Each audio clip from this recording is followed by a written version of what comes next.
एकदा ददिविमाथकारिणीं मातरं समुपसेदिवान् भवान् स्तन्यलोलुपतया निवारयन्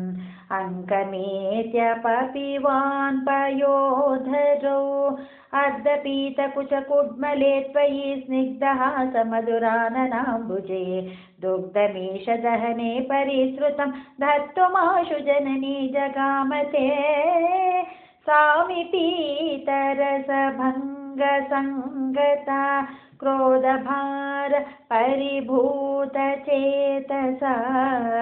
मन्ददण्डमुपगृह्य पाटितं हन्तदेवदधिभाजनं त्वया उच्चलध्वनितमुच्चकैस्तदा संनिशम्य जननी समादृता प्रद्यशोभितरबद्धदर्शसा सज्जयेव दधिविस्तृतं क्षितो वेदमार्गपरिमार्गितं वृषा त्वामवीक्ष्य परिमार्गयन्त्यसो सन्ददर्श सुकृतीन्मुलुखले दीयमाननवनीतमोतवे त्वां प्रगृह्य बत भीतिभावना भासुरानना सरोजमाशुषा रोषरोषितमुखी सखी पुरो बन्धनाय रशनामुपाददे बन्धुमीचति यमेव सज्जनस्तं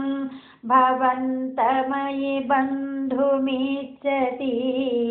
सा नियुज्य रशनागुणान् बहून् व्यङ्गुलोनमखिलं किलैक्षता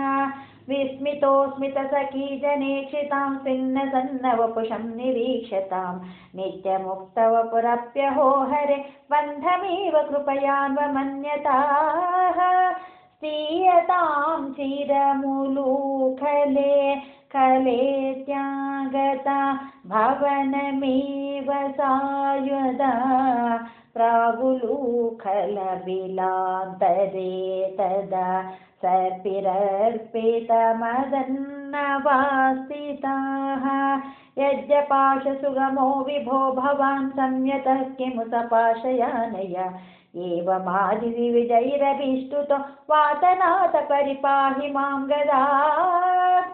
वातनाथ परिपाहि मां गदा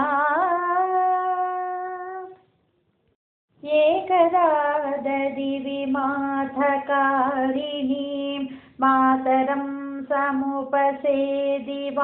भवान्